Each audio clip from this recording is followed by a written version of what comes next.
Merci d'être avec nous sur Radio J dans un instant. Comme tous les matins, Christophe Barbier et son invité. Ce matin, c'est le philosophe Gaspard Koenig. Mais évidemment, comme chaque vendredi, nous avons d'abord le plaisir de retrouver Myriam Barouk. Bonjour Myriam. Bonjour Ilana, bonjour tout le monde. Eh oui, bonjour. C'est le billet de Shabbat. On a perdu la moitié des auditeurs. Ok, c'était la grève des transports hier, c'était galère. Ouais. C'était galère, j'ai pris la ligne 8, j'ai eu une altercation avec un homme. Je vous raconte. Mais d'abord, je vais vous raconter une autre anecdote. Si vous êtes perdu, reprenez une tasse de café. Cette chronique est sponsorisée par Jacques Vabre. Alors, j'étais dans un magasin de vêtements il y a quelques jours.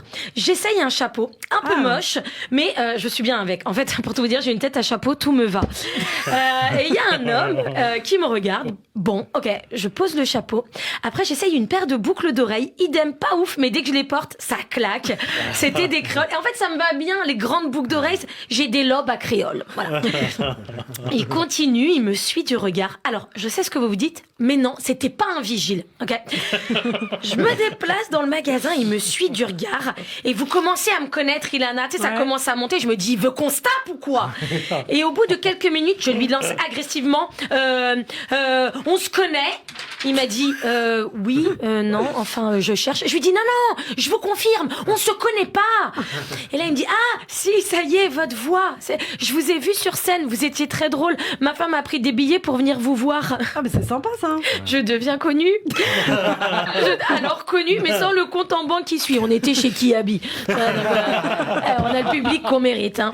Mais il faut que je fasse attention parce que je deviens une personne publique. Je peux plus agresser les gens verbalement inutilement. Tu sais, on pourrait me filmer avec en légende l'humoriste qui ne rigole pas en dehors de la scène. Hashtag wesh on se connaît. Hashtag baisse les yeux quand tu me regardes. Hashtag regarde-moi mais que si t'as payé ta place. On parle souvent du fait qu'on ne donne pas souvent aux personnes qui font la manche sans transition. Oui, comme d'habitude. Comme d'habitude. On parle souvent du fait qu'on ne donne pas souvent aux personnes qui font la manche. Et cette semaine, moi, j'ai donné une pièce à quelqu'un. Ah, bah, Khazak, c'est bien. Qui faisait pas la manche. Mais c'est pas de ma faute si les gens ne savent pas s'habiller. J'ai compris que la personne n'était pas SDF quand il m'a dit mais ça va pas, casse-toi. Et c'est bizarre, j'ai réfléchi si ça m'arrivait, puisque physiquement ça peut m'arriver aussi. Hein. Comment je réagirais si quelqu'un me voyait à moitié endormie dans le métro, en jogging et pas coiffée, et que la personne déposait une pièce devant moi. Eh ben, je la prendrais, c'est sûr. Je la mettrais dans la Sedaka, d'accord, mais je la prendrais. Ma grand-mère disait toujours, si tu ne te baisses pas pour ramasser une pièce, même 1 centime, ça veut dire que tu les vaux pas. Du coup, j'ai repris ma pièce. Oui, c'est ce qu'on dit. Du coup, j'ai repris ma pièce au monsieur en lui disant « Ah bon, vous valez pas 1 euro ?» Excusez-moi, je ne savais pas. Les gens me détestent des fois, mais c'est forcément de leur faute. Sinon, j'ai cherché mes lunettes pendant 1 heure hier. Ouais. J'ai appelé mon mari qui était dans la cuisine. J'ai dit « Chérie, vous avez une vie fantastique. Hein. J'ai une vie. Et je suis là pour faire partager ma vie incroyable aux auditeurs. » Et je crie à mon mari, je dis « Chérie, je retrouve plus mes lunettes. Elles étaient dans la chambre, aide-moi à aller chercher. » Et qu'est-ce qu'il me répond, Ilana? Il m'a dit, cherche mieux, t'as mal regardé. Bah oui, je te confirme que j'ai mal regardé, j'ai pas mes lunettes. J'ai fait la connaissance d'un pompier mentaliste magicien. Ah, voilà autre chose. Ah, vous savez quoi? Non, mais vraiment, non, mais je vous dis la vérité, là, l'actualité, ça m'a vraiment déprimée. J'ai dit, je vais leur raconter toutes mes anecdotes, tout ce que j'ai en retard, vraiment. Donc, j'ai fait un malaise. Alors, je vous rassure, un petit malaise. Et le mec, pour vérifier si j'allais bien, m'a demandé mon prénom, la ville où j'habitais, mon âge, ma profession. C'était gênant. Ça ressemblait à un rencard. J'ai dû rajouter que j'étais pas célibataire.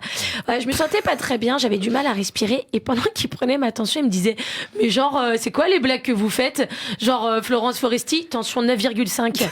Mais vous passez à la télé, des fois, j'ai du mal à passer à la télé, non, à respirer. Ah oui, parlez pas, on va vous emmener à l'hôpital, il y en a pour une 20aine de minutes. Moi aussi, je fais de la scène, je suis magicien, je peux vous faire un tour? J'ai dit, bah non. Ah oui, mais je peux vous recontacter pour que vous m'aidiez à rencontrer des producteurs? Il me dit, non, parlez pas besoin de me donner votre numéro de téléphone, je l'ai déjà, ainsi que votre adresse. Sinon, Où est-ce que je peux vous voir faire des blagues? Chez Kiabi. Il m'a saoulé. Allez, bonne journée. Merci beaucoup Myriam Barouk. Les petites aventures de Myriam, ses petites anecdotes, c'est uniquement sur Radio J. Et en spectacle aussi, je crois, Myriam. Oui, au point virgule. Venez me voir, Myriam Barouk. C'est quand? La prochaine date, c'est le 1er décembre. Très bien. Merci beaucoup Myriam. Tout de suite l'invité de Christophe Barbier, c'est le philosophe Gaspard Koenig.